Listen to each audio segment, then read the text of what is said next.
Growing up in the Washington, D.C., Maryland area, there wasn't exactly a lot of grand farms or huge estates or deep woods to lose oneself in.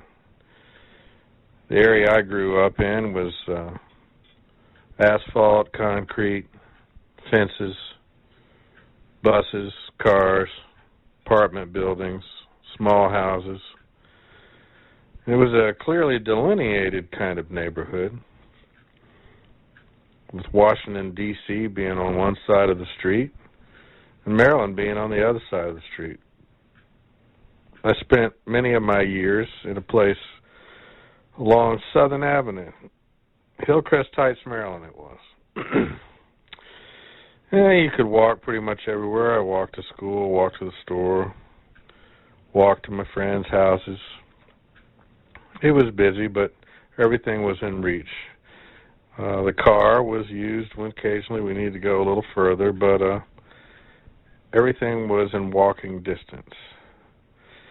Now, my father, he was a blue-collar worker, mechanic, car inspector, knew how to bust his hands up real good with the big tools, and I never seen a man's hands so gnarled and nails so abused looking, and the gritty grease filling up all the pores and the cracks around his fingernails. He was a different sort of fellow, a man who knew how to uniquely entertain himself and would entertain my younger brother. My younger brother was about 2.5 years younger than I.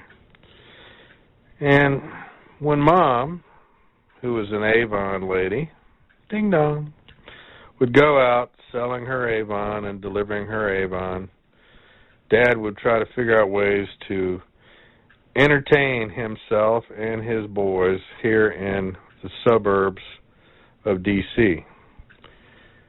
Now, he was really big on hunting and guns, and he had been, as far as I know, for most of his life. Now, we were not in the financial echelons that you could go to a shooting range. However, sometimes we did drive down to southern Maryland, down around La Plata, Waldorf, Maryland, down Branch Avenue, and there was an area where you could go shoot guns. But that's another story. This story involves the unique and creative way my dad decided to make our apartment an indoor shooting range. That's right. We would shoot guns in our apartment in suburban Maryland.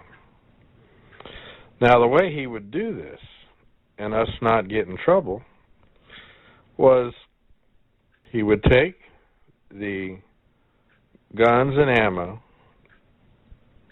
and get these all out after my mother had left. Never was she at home when he did that. He would take the guns and the ammo, get them ready, and my brother and I would be there watching him. He would take candles and break them, and he would melt candles in a small skillet on the stove. So he had wax, soft wax, ready in a shallow skillet. He would take his 22 short bullets, and with pliers, he would pull the projectile, the bullet, off of the shell. Then he would pour the gunpowder out in the sink, the kitchen sink.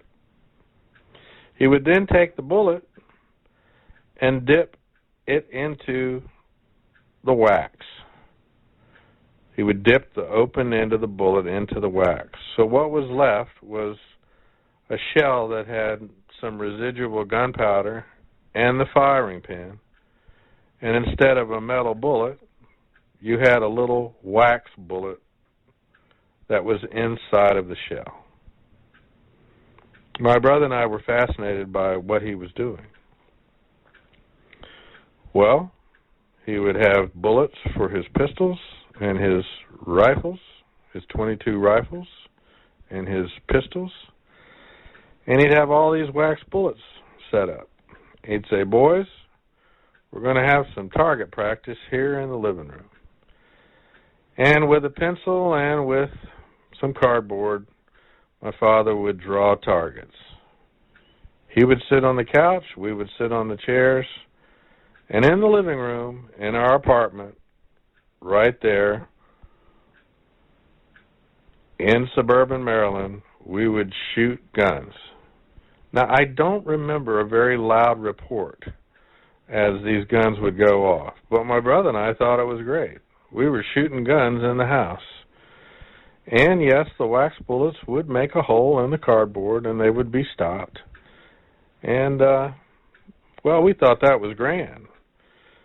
And some of the other times my dad would do this when Mom was gone, visiting or delivering Avon. We would have the TV on, be watching Cops and Robbers or Cowboys and Indians.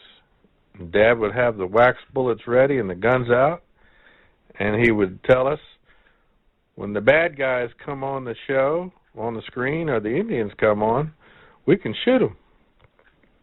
Yes, my brother and I and my father, we sat and watched Saturday afternoon westerns, shooting wax bullets with real guns at the television screen.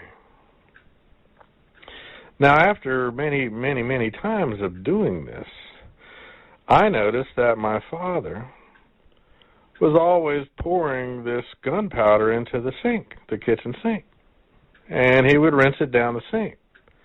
I said to my father, "Dad, why do you waste all the gunpowder?" He said, "It's no good to us. We can't use it for nothing." I said, "We could burn it."